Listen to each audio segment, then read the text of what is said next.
Alright, welcome to my YouTube video. Today I'm going to talk about device trade-in. What's the best way to do it, in my opinion? My opinion might be different than everybody else, but that is quite okay, just because that's my opinion. Take it for what it is, and you take it for your own. And this is what I discover. So after consider all the option that was given or researched, and this is my conclusion. But before we get to the conclusion, alright, I want to tell you why I choose what I choose. But if you want to stop watching from this point, that's fine. But I end up using Apple as my trade-in partner or trade-in service, quote unquote. If you don't know, Apple does have a recycle service. It's not well known, but it is well known enough. But Apple also paid decent. It's better than most of the competitor that I chose. So basically, I kept one of the devices that I have to wait till I make this video. What I discovered. And before I walk into the Apple store, I know exactly how much I'm gonna get and how much I expect. And if it was different, it's because either I made an error telling on the website what it is, but overall they are exactly on point. And they do like testing on the device, like open the camera, make sure the camera is good, test the camera and test the speaker a little bit. Not really, like for my technician, that's what they did. So anyway, long story short, they just want to make sure the device is fully functional to their like, and the device doesn't look like, all beat up and all that stuff. Okay, so now if you no longer interested explaining the rest of the video, is what I'm gonna do. It's what I choose it. Okay, really quick, I went through Ego ATM. I went through it online. There's a gazillion of it. You don't have to be whatever I chose.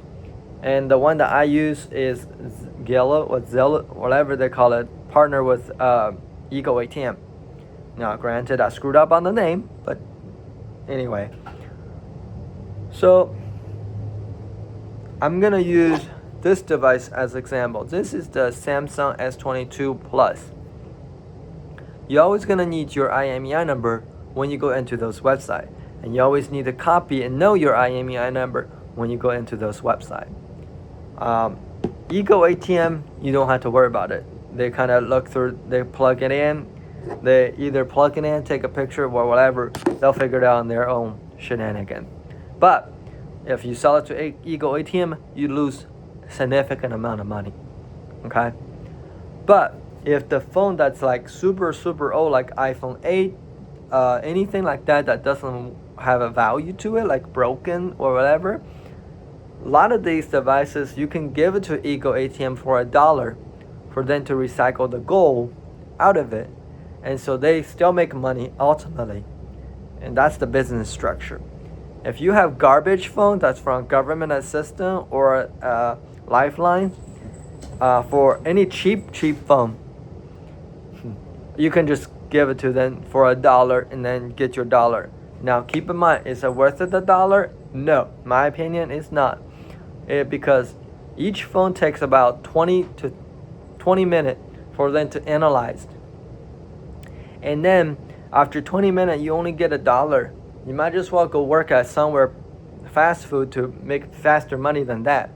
So unless you're super poor like I am, that's probably the best way to not do.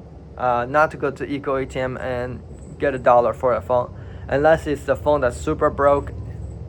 Even that, it's really just take it to Stable. Stable probably can give you $2 better than, you just hand it over and then they put your phone number in for rewards purpose. So anyway, the long story short, there's plenty of option out there for recycling a phone, recycling a tablet, or whatever. But my knowledge on that is very vast. So that aspect of it, I suggest what I suggest from the beginning of the video.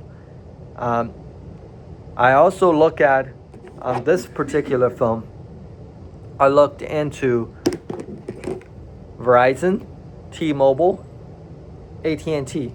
Now, keep in mind, if you're a new customer and you're doing new customer trade-in, you're gonna get promo, right?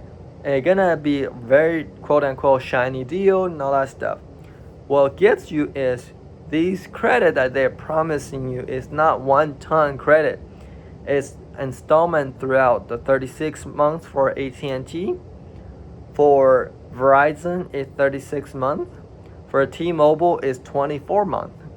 Okay, so do keep that in mind when you do that kind of stuff.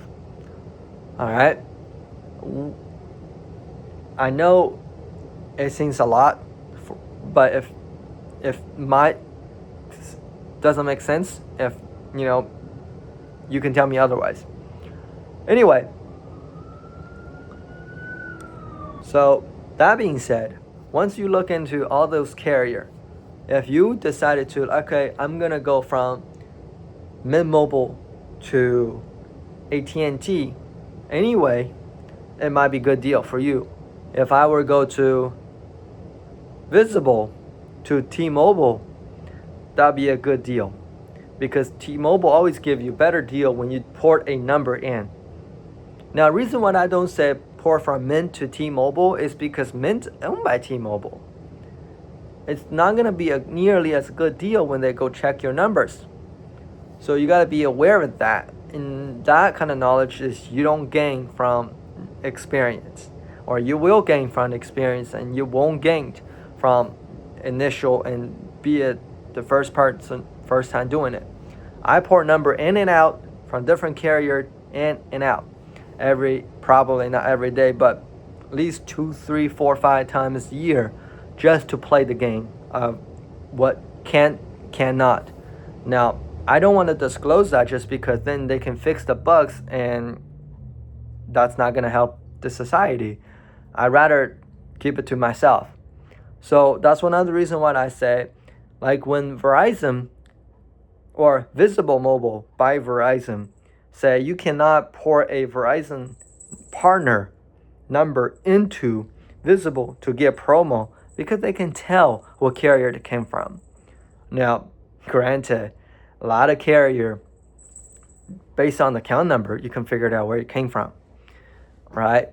And a lot of carrier has a randomized carrier, but like the smaller carrier, like Spectrum Mobile, Cox Mobile, and Xfinity Mobile, those carrier, these both run on the Verizon network. So their account number is going to be similar, but not quite. They're about the similar digits, but not exactly quite.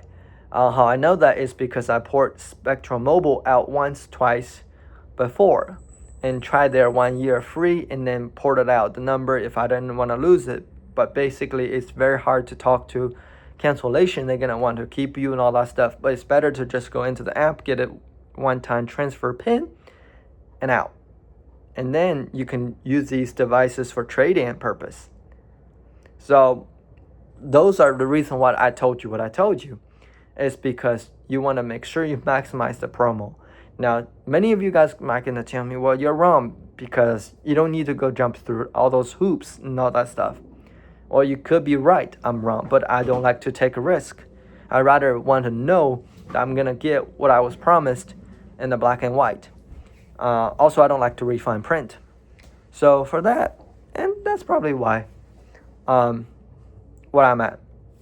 So anyway, I do have a lot of information, but I know this video is pretty long, so it's 9 minutes in, and I don't want to make any longer than that. So hopefully you enjoy it.